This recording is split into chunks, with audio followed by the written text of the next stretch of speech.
y no solamente la poética aislada, sino conectada con la retórica. Porque la poética es la estructura, es el continente del contenido, que es el pensamiento que está dentro de ese discurso, que es la retórica. Pero la retórica no puede funcionar sin lógica. No puede armar un discurso a lo loco. Entonces la lógica es la que le da la base a la retórica, fundamentando sus propias nociones. Es decir, en retórica, cuando hablamos de un razonamiento, lo llamamos entimema. ¿Qué es eso? Un razonamiento como del tipo Sócrates y el muerto, ¿se acuerdan? Pero hice una super entimema. ¿Cuál muerto? Porque ya hay varios. Es decir, todos los hombres son mortales, Sócrates es hombre, Sócrates es muerto, está muerto, morirá o ya murió.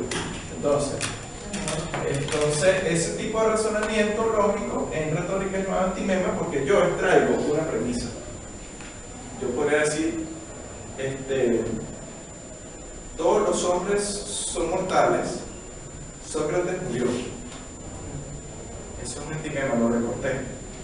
Entonces ahí habrá una conclusión que debe decir Sócrates era un hombre. Porque hay una premisa implícita, ¿no? Eso, entonces la gente pensaba que el quitar la premisa era como una cosa ociosa. Y que simplemente el tema del antimema o razonamiento artístico es que tú te pones a quitarle piezas a las cosas por juego, y no es eso. La idea es involucrar al observador o al que está conversando contigo, en implicarlo en tu discurso, porque al tú dejar sobreentendida una premisa, tú la hablas y te conectas con el proceso del intercambio dialógico. Entonces la idea del lenguaje coloquial, por eso es que nosotros dejamos cosas sobreentendidas para que el otro la agarre. Si la agarra, continúa el discurso. Si no la agarra, se acabó la conversa, que queda mirando para el cielo o algo así. Es como tú, que dejas pistas y pistas Claro, y claro. pistas para que nosotros Las agarra. las agarramos. Si lo digo todo, entonces me puede dar primero un colapso neuronal y segundo, no dejo que ustedes se impliquen en el discurso. Entonces, así es el arte. Tú cuando miras una pintura, el autor deja implícita una serie de premisas que están ahí presentes. O cuando ves una obra de arquitectura de una escuela sólida. Entonces, y deja esas premisas porque es que así se piensa del modo artístico. Tú no eres un pensamiento robótico, es dialógico, no es monológico, que es el pensamiento de la lógica, o la lógica más estricta, por ejemplo la hegeliana, que la han visto así en que no se planteara de esa manera. Unas premisas estrictamente que se suceden unas a otras hasta llegar a conclusiones. En este caso, en la retórica tú lo dejas sobreentendido para que haya la posibilidad de creación y de interpretación, de comprensión de la obra en distintos niveles de interpretación. Entonces, cuando es un solo nivel interpretativo, hablamos de isotopía. Cuando hay varios niveles interpretativos, hablamos de alotopía. Y entonces, la retórica hay que mirarla como dos caras de la misma moneda. El ideario o los principios que están contenidos en las tópicas, en algunos casos, se pueden ilustrar, representar con imaginarios. No todos los principios se pueden representar, pero en algunos casos se pueden representar con imaginario. Cuando yo represento un imaginario isotópico, en arquitectura encuentro las tipologías. Cuando alguien trabaja con tipologías, trabaja con un discurso isotópico, es decir, se mete en ese discurso igual, tópico de un mismo lugar, se mete con ese lugar y lo transforma, sin hacer mayores especulaciones, digamos, mayores composiciones de la obra, que tienden a ser un poco más híbridas. Entonces, cuando el discurso deja de ser isotópico, se convierte en algo tópico. ¿Qué es esto? Pues la arquitectura, digamos, contemporánea o posmoderna o híbrida, por ejemplo, algunos autores como James Stirling, que mezclan tipologías y crean un museo. Máquinas. Exacto. La función de máquinas. Menciona varias máquinas tipológicas que crean un museo. Imaginen cualquier otro dentro que a hacer mezclas, tanto en su como en algunas obras. Entonces, eso es un autor alotópico. ¿Quién establece esas diferenciaciones, digamos, lingüísticas, semióticas? Sobre todo el grupo de Bruselas, el grupo en la letra griega. Entonces, estos señores se dieron a la tarea de agarrar la retórica y descomponerla y utilizarla en múltiples elementos atómicos para jugar con las figuras retóricas como si fuesen una suerte de composiciones algebraicas de los discursos. Solo que ellos hacen estrictamente énfasis en el tema de las figuras retóricas de estrategia y modelos de composición. No demasiado, no en el resto del dispositivo. Cuando hablamos de principios, quizás los parámetros, digamos que miran concentrándose en el tema de la ornamentación que hace la retórica. Metáforas, hipérboles, símiles, etc. Entonces, pero ellos, si investigan el grupo M de Bruselas, podrán encontrar que hace de Liena, que hace una serie de análisis como algebraicos de las figuras retóricas, que son interesantes. Cuando abordamos el tema de la retórica, esa visión nos hace entender que reglas y estrategias, de alguna manera, son modos de combinar figuras retóricas en un discurso para darle un sentido. Por eso es que yo al principio les había dicho que era interesante revisar libros, diccionarios de figuras retóricas, porque esas son las estrategias que desde el lenguaje se utilizan para ordenar los discursos, pero podría servirnos de analogía para encontrar otras estrategias que en la arquitectura o en las otras artes se utilizan para que los discursos también se amalgamen. Entonces, con estos dos conceptos podemos darnos cuenta que un ideario, por ejemplo, una tópica muy definida, puede tener un imaginario, una tipología, que podemos encontrar, según los principios de cada tópica, posibles imágenes habitables que los contengan. Ya cuando entendemos la arquitectura, entendámonos como una imagen habitable, no bidimensional, sino que está llena de un contenido poético y mítico, histórico, espacial Y temporal. Y temporal, como tú decías, Cortázar, tiene un imaginario lleno de bestias, tigres, leones, que habitan en el curso literario. Porque Esa sería porque trascienden en el espacio, pues, la narrativa de ese espacio, de la transición, del recorrido.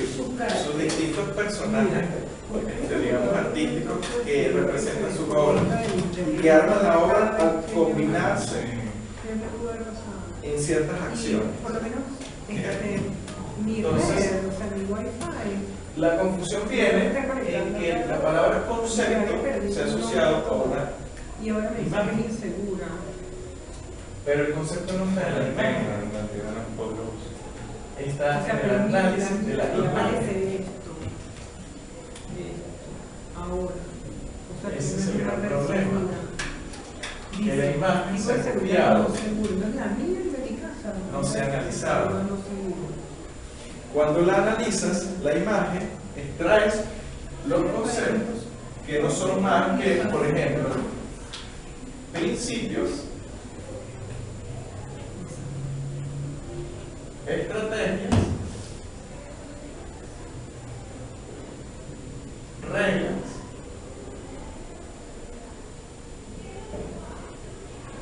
y vamos a llamarlo temas de composición. Entonces, cuando ustedes ven una obra, de una o varias imágenes importantes de la obra, ustedes van a poder extraer de manera, digamos, abductiva, es decir, como el detective, de manera hipotética,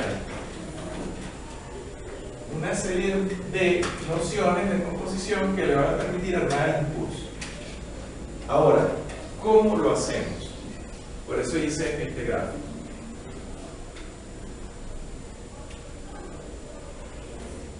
Lo primero que tenemos que ver en el discurso es que hay,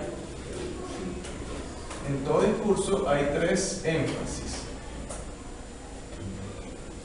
Cuando hago énfasis en el carácter del edificio, cuando hago énfasis en el carácter de la obra, les voy a leer un trocito de ese, un ejemplo de ese énfasis.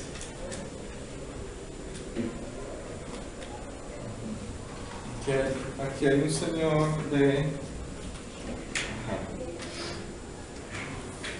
Hay un señor llamado Maybeck, inglés,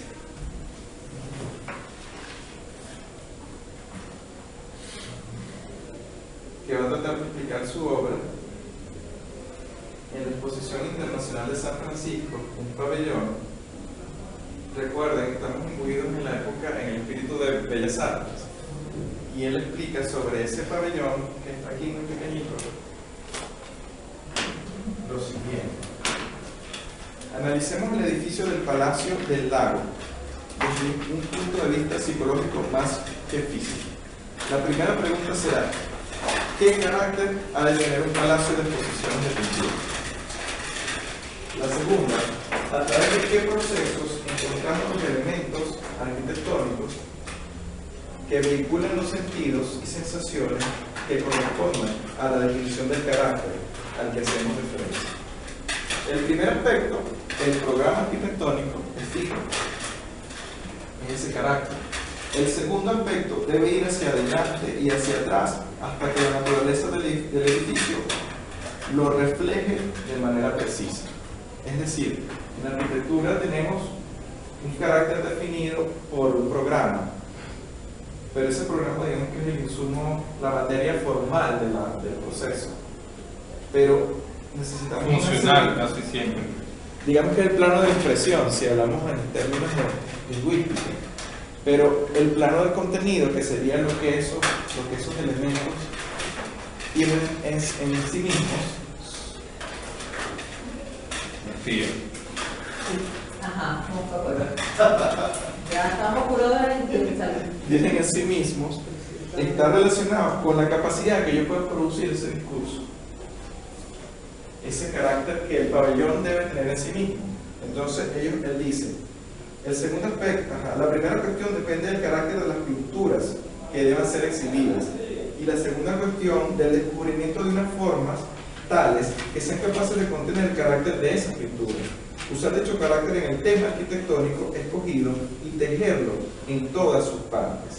¿Qué significa? Que cuando yo pienso un edificio, una obra de pintura, escultura, etc., generalmente lo que puedo pensar es el carácter, es el discurso ético de la obra, o sea, cómo se presenta digamos, si fuese una persona, cómo se presenta, cómo es la reputación del sujeto que me va a hablar. Si es un edificio, ¿cuál es la imagen de ese edificio? Si es una pintura, a qué estructura, movimiento pertenece? ¿Qué es lo que ella está enfatizando? Entonces, el primer elemento del discurso está referido a contenido relacionado con lo ético.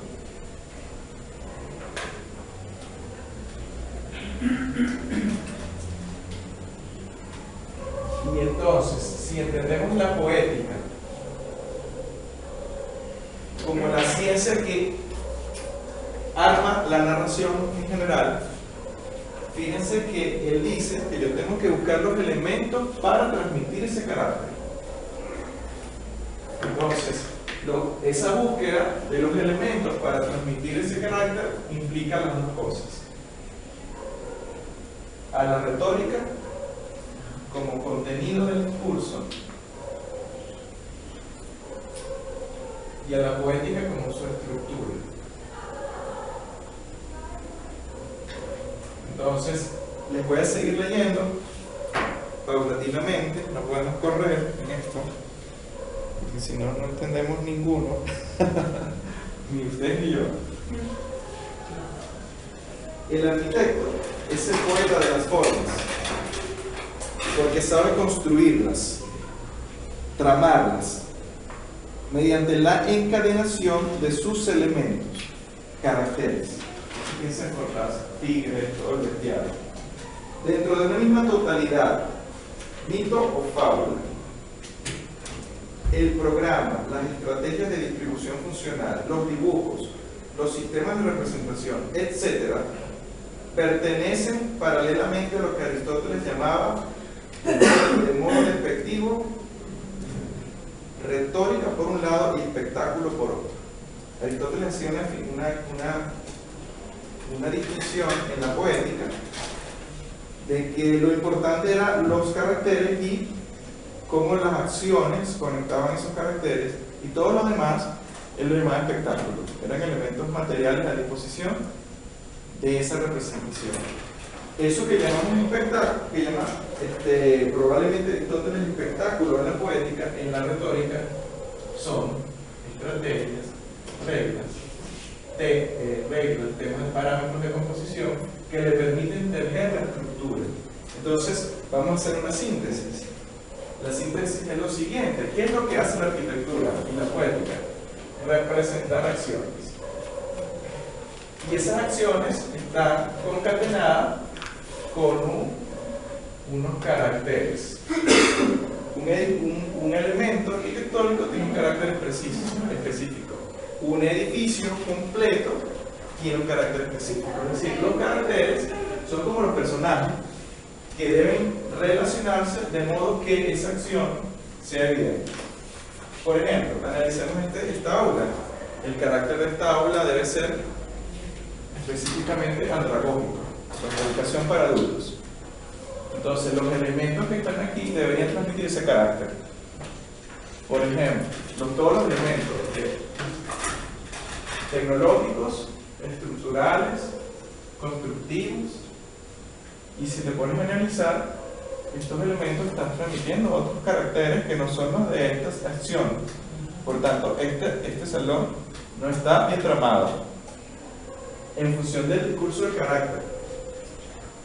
Entonces, esta aula, como fragmento del edificio, estos elementos no los van a tomar en cuenta de manera enfática. Quizás el logo, quizás el pato, pero luego vamos a ver, el logo es... ¿Por qué exactamente ahí sí me preocupa la pregunta? ¿Cómo? Que me perdí, ¿por qué el salón no...? Digo, a nivel de los caracteres que deben transmitir los elementos. No está muy preciso que estos elementos sean para que sean para la pedagogía. Por ejemplo, de la creatividad, la enseñanza arquitectónica. No es coadyuvante a la creatividad. Sí, entonces hay que hacer un análisis de las tópicas. Analiza las tópicas y ves qué tópicas deberían tener esos elementos. Entonces, si tú analizas, por ejemplo, la pedagogía arquitectónica actual, de pronto en Chile, Perú, Argentina, te vas a encontrar una serie de principios, elementos que forman parte de esa pedagogía, y que si estos elementos no los poseen, entonces están distópicos, están fuera de la tópica del carácter de la enseñanza arquitectónica. Entonces, final. Fuera de la tópica de la enseñanza. ¿Sí? Pero claro, no podemos generalizarlo, tenemos que analizar la tópica ética, de lo que debería ser, por ejemplo, una aula de enseñanza arquitectónica. Entonces, profe, el tema del edificio, el tema de diseñar, establece a su vez un diálogo con estos tres elementos para obtener respuestas que le den el carácter, que le den el mensaje y la experiencia. O sea, hay un diálogo permanente entre el tema y estos tres elementos, y el carácter sobre todo, Sí. Es la base programática. Entonces, el programa tiene que darme respuesta en función de ese carácter que yo me estoy prefijando. Sí. Entonces pueden identificar esto como personajes tectónicos, sin arquitectura, ¿no? Esos personajes tectónicos realmente representan el discurso que yo estoy desarrollando. Entonces, fíjense, la poética es entonces que yo tome esos personajes y construya acciones entre ellos. En este caso, la acción de enseñar. La acción de enseñar debería ser la que yo estoy representando aquí, por lo menos una.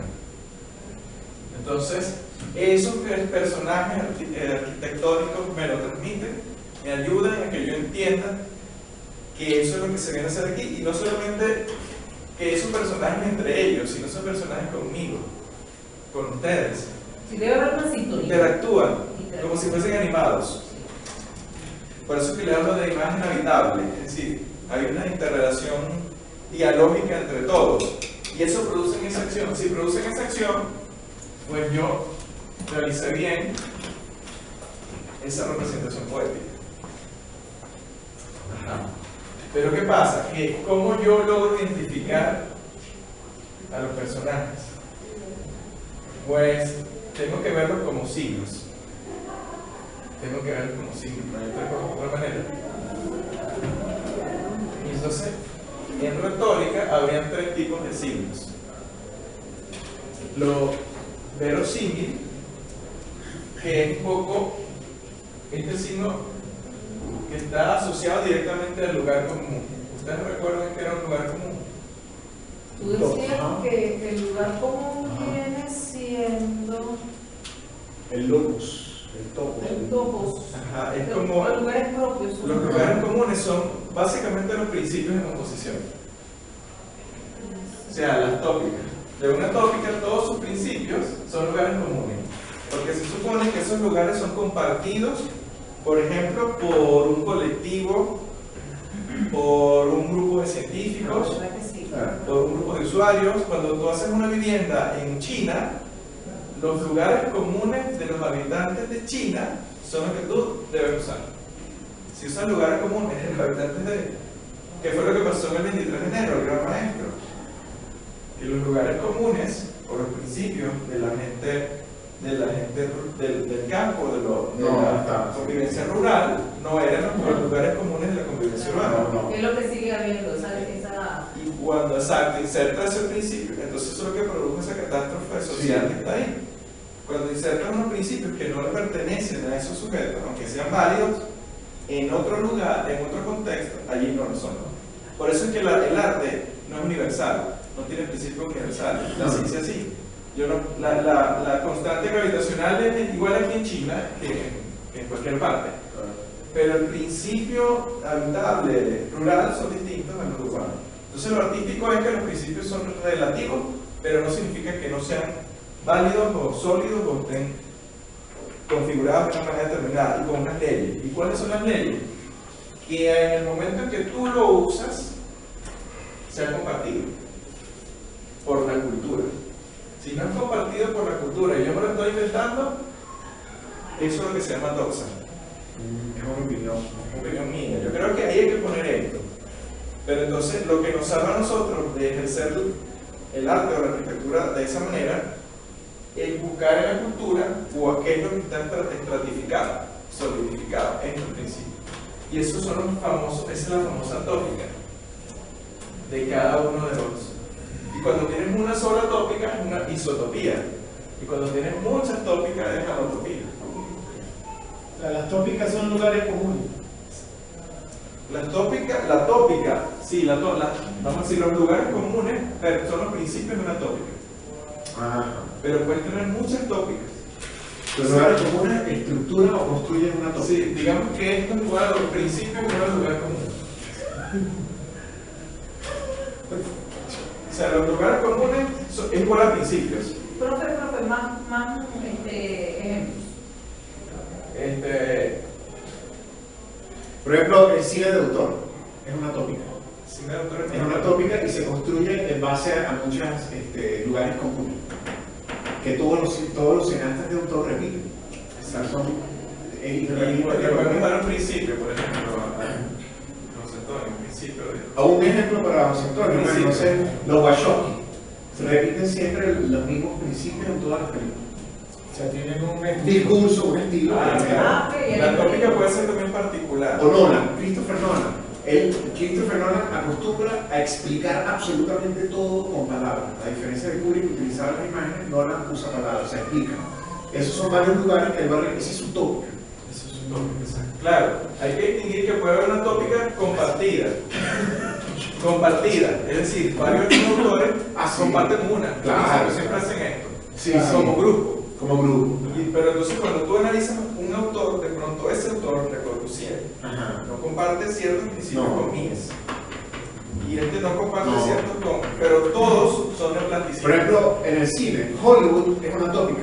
Es decir, todo cineasta que quiera trabajar en Hollywood se tiene que amoldar al discurso de Hollywood. La tópica de la mercadotecnia. De mercadotecnia, de vender, de cotufa, de la película comercial. De Hollywood. Pero entonces, por ejemplo, de pronto tienen dos autores compartiendo tópicas. Por ejemplo, Le Corbusier y Mies van der Rohe compartiendo algunos principios del neoplanticismo. Pero de pronto hay tópicas de uno y otro que no son iguales. Entonces, ¿tú qué aprende uno a hacer con esto? A diferenciar una de otra y saber que si un autor tiene una sola, que esto es muy raro, que un autor tenga una sola isotopía. Generalmente son alotópicos. Entonces, pero lo que sí podemos identificar como una sola isotopía son las tipologías. Porque los idearios, las ideas se pueden convertir en imágenes. Una tipología es una isotopía. Si yo diseño tipológicamente sin salirme de esto, soy isotópico a nivel de la imagen. Y eso es lo que llamaría un concepto. Cuando yo convierto la tópica en una imagen, eso es lo que yo generalmente llamo concepto. Mi concepto es la basílica longitudinal sin cúpula romana. De techo plano, pero no puedo. Exacto. Pero es algo, generalmente son tipologías muy ortodoxas. Hay aquí dice peripecia, reconocimiento y patetismo. Ajá, entonces, ¿qué pasa con el problema en que yo digo mi concepto es la basílica no sé qué tal? O el concepto lo puedo tener a nivel del todo, pero también de las partes, cuando logro encontrar una imagen que identifica. Si yo logro encontrar una imagen que identifica esto, ese es el concepto. Por ejemplo, yo encontré una imagen que identificaba el edificio completo, una fábrica, la cadena de producción en serie. Entonces, quizá una metáfora, una cosa que antes sale el carro, entra un vehículo y sale en serie, ¿no? Claro, es una metáfora. Estoy tratando de decir, bueno, aquí todo está estandarizado y los estudiantes son clones. Pero es una línea de producción, ¿verdad? El mismo, se llama organigrama de la materia, es una línea de producción. te estás dando cuenta entonces de la nivel fábrica que tenemos. Tal cual. Es así y sale así. La línea de producción es la tópica del edificio. Si encuentras la imagen que lo representa, Un pollito. una metáfora como esta o una imagen realmente, digamos, de un objeto que haya visto arquitectónico, eso es lo que llamamos el concepto. totalmente los esquemas, diagramas de diseño de productos, el diseño industrial. Arranca aquí y termina. La cadena de producción en serie, y es más, para ellos es más evidente, porque ellos están trabajando para el público. Para ellos es así. Para nosotros no es igual, no es tanto así, pero lo hacemos. Quizás porque estamos predeterminados por la prefabricación, por el mercado inmobiliario y por el mercado de producción, Por el sistema de producción. Que poseemos. Entonces, claro, cuando tú empiezas a analizar esto, tienes la coherencia en el diseño de este edificio. ¿Te puede gustar o no? puede ser deficiente o no, pero es coherente con ese discurso. Entonces, el problema es desde qué tópica estoy parado para crear algo, o para inventarlo, para diseñarlo. Si no la he visto, puedo terminar siendo algo muy coherente con un discurso, pero inadecuado para la época o para el tema, etc. Entonces, fíjense, para yo poder analizar esos elementos, personajes, por lo menos del carácter del edificio, tengo que aprender a distinguirlos como signos.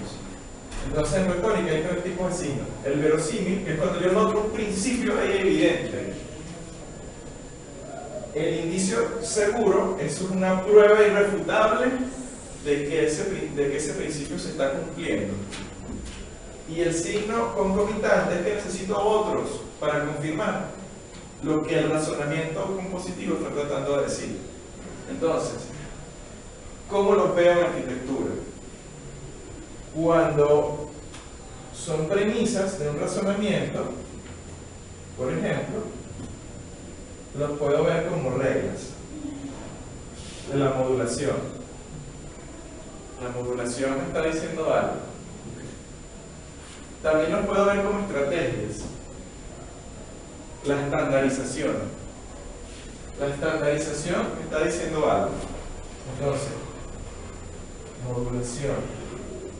¿Cómo se llama? Entimemas. Es un silogismo, un razonamiento, pero le falta una premisa. Entimema. Ajá. Y aquí vamos a llamarlo estandarización. Que son modulaciones. Entonces, estoy viendo, digamos, en el edificio, en las formas, o cuando analizo una pintura, estoy viendo figuras, pero quizás de modo abstracto. Estoy viendo imágenes, pero quizás son diagramas abstractos que representan la obra, que contienen la obra. Entonces, cuando yo logro extraer de una pintura una sección áurea, estoy entendiendo que hay una regla. Y entonces, esta regla, figura, imagen, me está remitiendo a un principio. Si yo trabajo con la sección áurea como regla compositiva, ¿de qué tópica proviene esto? Entonces probablemente está relacionado con un principio de armonía. Entonces ese principio de armonía viene de dónde? Entonces allí es donde yo tengo que hacer mi investigación detectivesca y entender el contexto de la época, del autor, de la obra, porque ni que fuera divino. O sea, yo puedo decir, está relacionado con la armonía, pero ¿la armonía de qué? ¿En cuál contexto? ¿Cómo? Entonces ahí es donde la historia tiene sentido. Allí sí se vuelve concepto. Ahí se vuelve un concepto cuando yo entiendo su porqué, el porqué de esa imagen. Entonces, cuando la analizo, entiendo. Entonces aquí la historia tiene sentido. La historia analítica, que así fue planteada en los orígenes del departamento de historia, aquí en la Facultad de Arquitectura. Porque entonces yo empiezo a buscar, ¿quién hacía esto? Da Vinci, Miguel Ángel, ¿qué? Los griegos. Y entonces, ¿cuál era el sentido? Entonces la historia te sirve como inventario de estrategias y reglas de composición. Y ya la historia no está separada del taller. Así lo daba Villanueva. Villanueva hacía un recuento histórico para extraer estrategias y reglas de composición. Se han mostrado como ejemplos a los estudiantes y desarrollados en los proyectos. Entonces, esos ejemplos pueden convertirse en algún momento en temas. Y tú identificas el tema. Claro. Dice el tema. ¿Qué temas pueden haber aquí? Entonces, El pórtico, ajá. un tema. Desarrollen La viga atravesada. Sí. Este es un tema. Bueno, pero desarrollen ese tema. Desarrolla el tema de la viga atravesada. Debe ir, no debe ir, dónde es adecuado, etc. Entonces este es un tema, pero es un tema, digamos, en este caso trágico de este drama, ¿no? Porque está produciendo una distopía, ¿no? Ya no es ni alotópico ni isotópico, es distópico. Está fuera del lugar. Fuera del lugar. Entonces, ¿cuál fue la otra el otro modo de ver los signos en el edificio, no solo como razonamientos o premisas de razonamiento. Un razonamiento completo de pronto es una estrategia. Una premisa de un razonamiento de pronto es una regla que tú ves.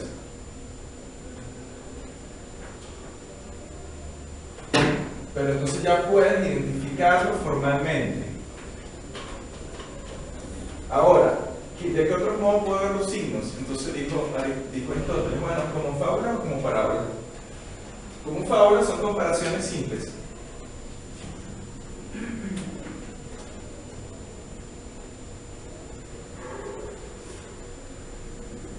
Perdón, al revés. Parábola, comparaciones simples. Siempre suena el teléfono a esta hora. Sí, no digas así, fábula, Porque nadie sabe que comparaciones tengo clase. y parábola. Aló, Leo, estoy en clases. Sí, llámame más tarde. O yo te llamo. A ver si cuadramos algo, ok. Chévere, te llamo a salir, chévere. Comparaciones complejas. Comparaciones simples son las parábolas. Y las fábulas son complejas. Entonces ya les voy a poner un ejemplo de una comparación compleja. Es también llamada metáfora abstracta.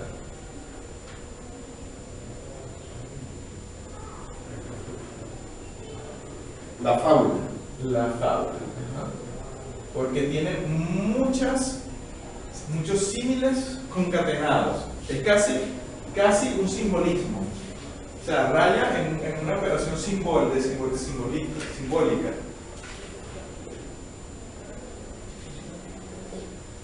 De simbolismo mítico casi. Vamos a ponerles un ejemplo. La fábula de la tortuga y el conejo. Ajá. Pero en la arquitectura, Aldo Rossi y el cementerio de Módena, que hace una analogía conceptual con el juego de la oca. Okay. Entonces, tomar una gran tópica, digamos que puede ser lógica, cuando es lógica, es una tipología.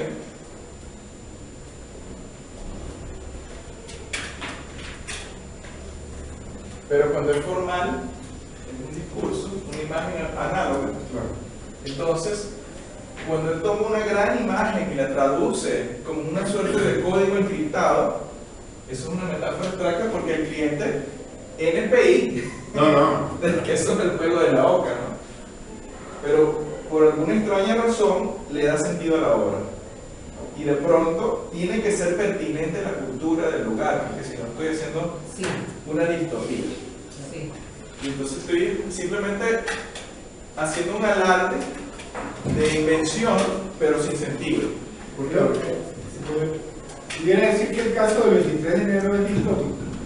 Sí, porque la tipología traída y los principios, la tipología, digamos que es el imaginario. O sea, sirvió para todo menos para la gente que lo iba a habitar. Sí, es el imaginario del ideario de la modernidad y el progreso y de la civilización urbana. Como Chandigarh también. Chandigarh no lo he analizado mucho, pero habría que Sí, ver. lo mismo, Sí. Villanueva lo que hizo fue copiar prácticamente a Le Corbusier ahí. Pero Chandigarh funciona ya habría que ver. Es más o menos el mismo problema. Entonces, claro, traer un ideario urbano a un contexto rural, a un personaje, no, el contexto no era rural, pero los personajes que trajeron sí.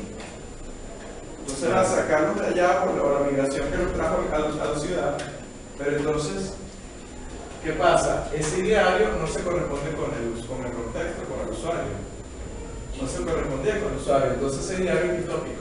Y por tanto, su imagen, su tipología es distópica. Entonces, Claro, y ahí ahora ocurre todo lo contrario. No puedes sacar a la gente de ahí otra vez para donde estaba. Pero es que ya han pasado generaciones. Claro, por eso ahora se formó una generación ahí distópica. ahora se hizo una máquina, si hablamos de la ley, Ajá. una máquina entre la tipología errada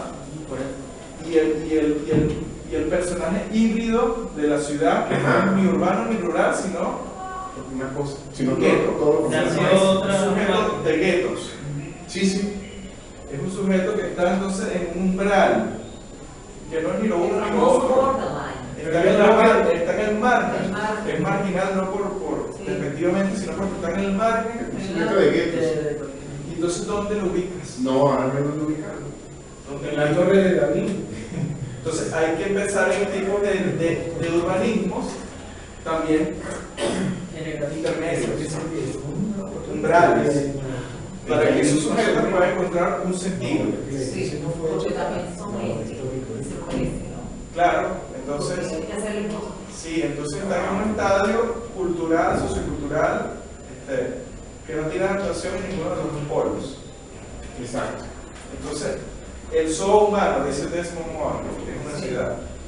Es decir, necesita que todas las tribus tengan su lugar y estén convenientemente separadas y articuladas. No lo puedes poner de golpe. Entonces, el urbanismo hay que verlo como clanes. Y que, bueno, aparentemente el clan de la modernidad no es grandote, pero es un clan. Tremendo. Sí, es un clan. Cuando sacas, llegas a la conclusión de, quizás es la especie, de todos los clanes, la especie más elaboradora.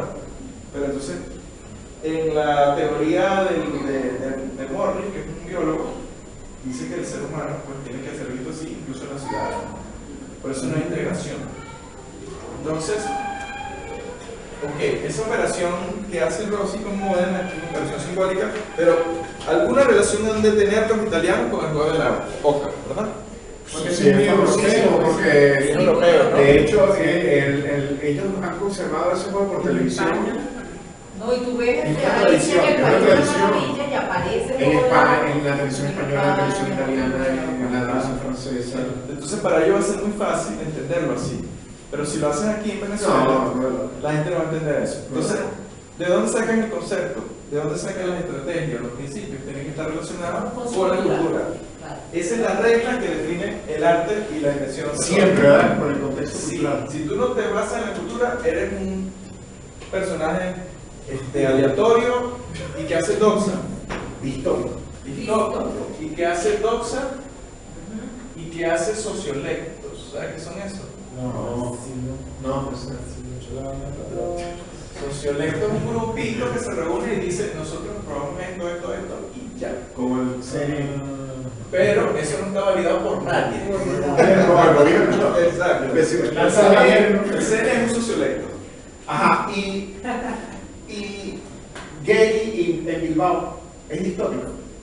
Hay que analizarlo, ¿no? Hay que verlo. Podemos ir así. No se puede hacer a priori. Sí. Es gay. Yo siempre he estado en desacuerdo de que lo tildan, que no. Yo pienso que hay que analizarlo. Hay que analizarlo, porque primero la tópica de gay y luego el contexto de Bilbao y compararla. Pero yo creo que ahí la ciudad lo absorbió bien el asunto. De hecho, el edificio sobre un hito turístico, ¿no? Sí, Todo el mundo va. y él se colocó ahí en un lugar donde. Después eso le dio la posibilidad relajado. de brindarle la paloma a todos los demás arquitectos. No, y también el contexto de por qué esa obra. Porque entiendo que esa obra se la pidieron para darle valor a la ciudad. Exacto. Es más cultural, está bien significado. El contexto le pedía a él justo hiciera un hito arquitectónico. Por lo menos se queja más del puente de Calatrava, el pequeñito. Que nadie usa. Sí, que nadie usa que el de. Que el edificio Claro, de pronto el Calatrava es más un alarde. Sí. Un alarde O sea, prefiero un camino. un alarde de presupuesto. Pero todo igual hay que analizar. Claro. Todo igual hay que analizar. Para saber si es. Porque generalmente cuando generalizamos nos perdemos. Sí. Entonces, ok. ¿Por qué? ¿Te llevas estadística de cuántas personas cruzan el puentecito ese? Nadie no se cruza. ¿Por qué? No, todo el mundo De se no, queda, porque todo el mundo se cae, porque el piso del puente es de vidrio. Salió, creo que el encuentro de las obras de Calatrava. No Se se la cae quieren mucha usar. gente. La gente se cae en el puente. Se resbala. Se resbala. Ah, bueno, entonces hay un problema. Fíjense que los niveles conceptuales no se manejan solamente en un alcance, o sea, hasta el detalle. Todo. El detalle, el clima. El discurso va hasta el detalle. Y Ah, más. los materiales. Los materiales, porque por ejemplo esta imagen, la hemos hablado, es tópica también. Es tópica de baño. Este elemento ético, personaje de la obra, es tópico. Entonces, ¿y quién fue? ¿Por qué? Pero cuando nosotros analizamos de cuál fue la tópica que generó esto, la producción en serie, y los materiales que tengo a la mano en el mercado constructivo, digo, lo que tengo son una caja de cerámica.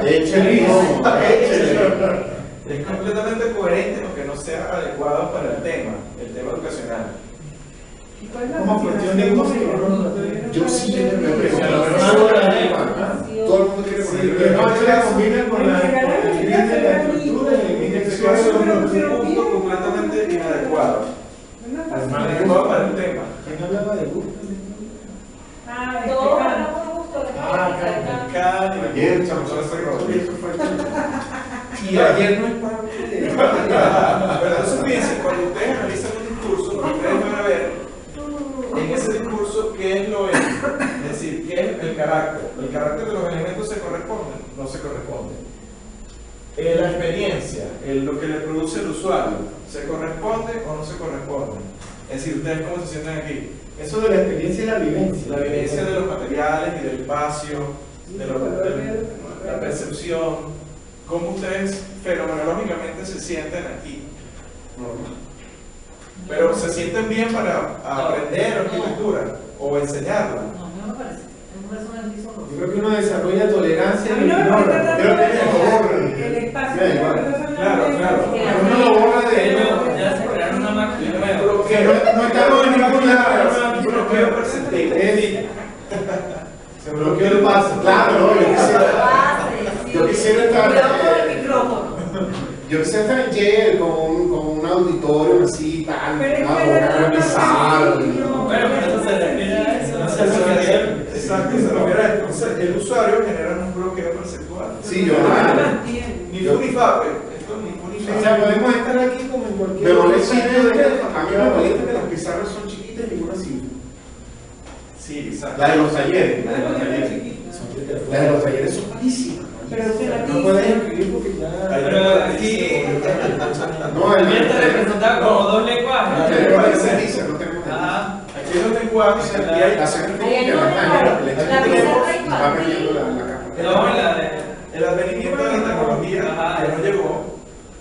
Claro, ahí Y el está analógico, porque tiene analógico y digital. Exacto. Ahí Hay una pizarra digital que. Bueno, de eso se trata el análisis de las parábolas y las fábulas.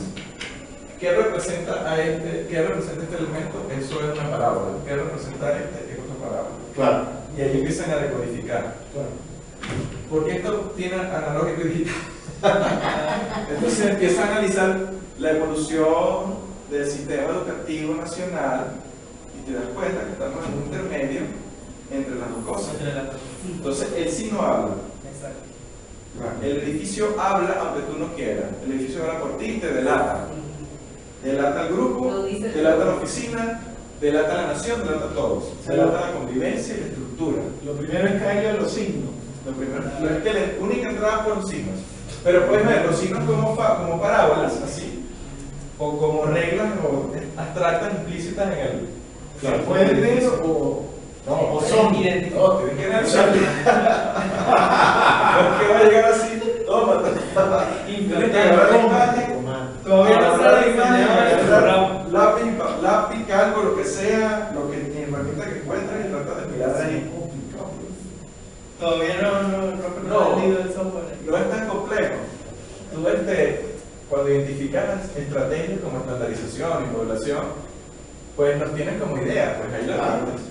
Después si quieres las puedes encontrar diagramáticamente. Claro, habrá niveles de análisis, ¿no? Cada quien según su. Claro, tú vas a mirar lo que te es pertinente y cada quien va a mirar una cosa distinta, pero no tan distópico. No es que, no, que Pero los niveles es vernáculo. Yo digo, no. No, que ver. O algo así, ¿no? Van a haber una cierta serie de coincidencias de promedio que se van a dar, aunque uno vea una cosa y otro detalle que no permite. Pero entonces, ¿empiezo por dónde? Por ver los parábolas. Es lo más fácil que puedo hacer, que son las imágenes evidente que representan los personajes de la obra. La comparación es simple. Sí, comparaciones simples. Después puedo haber reglas y estrategias, como les dije, una estandarización, pero los veo de pronto primero como ideas. Y después, cuando veo el edificio, lo puedo diagramar, o lo puedo analizar. De pronto, primero lo veo como ideas, pero está ahí y lo compruebo con el análisis gráfico. Esto lo veo definitivamente como una imagen de plano. ¿Qué sería una fábula? Ya es una premisa más compleja del razonamiento compositivo, porque puede haber insertos, reglas, estrategias y imágenes armándolas. Entonces, por ejemplo, esa cosa de Rossi, yo tengo que ver, por ejemplo, cuando analizo el cementerio de Módena, cuál de esos elementos son parábolas de las casillas del juego de la oca. ¿Cuál de esos elementos son estrategias del juego de la oca? ¿Cuál de esos elementos son reglas compositivas del juego de la oca? Entonces, cuando identifico uno u otro, luego son signos concomitantes. Si ese es el caso, habría ¿cómo se llamaría? Una regla muy clara que es el tablero de la oca. Exacto, si lo descubres al principio, estás hecho. Descubriste el mito de base de ese discurso. Ahora, no todos los proyectos son metáforas abstractas. Entonces, ¿qué vas a hacer? Vas a tener que encontrar por pedazos la expresión de tópicas. Y entonces, de pronto, aquí por ejemplo hay una clarísima que es la cadena de producción en serie, la línea de producción. Listo, ya lo encontré. Me voy a la línea, investigo tal y tengo todos los principios del edificio. Y se aplican. Y listo. Y veo cuáles son las estrategias de la cadena de producción en serie, porque por eso la tipología de la fábrica. Obviamente analizo tipología de fábrica y lo comparo con esta y digo es lo mismo. Y luego que enriquecer. Pero entonces lo interesante de esto es que nos salimos de la doxa y del gusta no me gusta, sino pasamos a otro nivel. ¿Es adecuado o no es adecuado? Porque es coherente con su discurso, pero es inadecuado para el tema. Es coherente.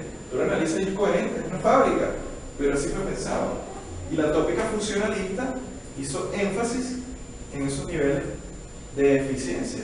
Entonces yo ahí ya puedo pasar a un nivel de crítica arquitectónica, incluso encontrar las relaciones entre el funcionalismo y la cadena de producción en serie, o las diferencias, y establecer valoraciones críticas a partir de la obra que analizo. Claro, y por extensión el tratamiento del usuario como producto, ¿no? Exactamente, entonces el usuario es un producto. Porque da lo mismo, entonces, o sea, no se pensó de que esto se iba a habitar. Somos prototipos. Entonces ahí puedo conectar con otra serie de discursos fuera del campo arquitectónico, como por ejemplo la filosofía del lenguaje que estudia el sentido de la vida, de las vivencias, de lo cotidiano. Por ejemplo, puedo ir a Wittgenstein, a McIntyre y decir, bueno, es que a la crítica de la modernidad.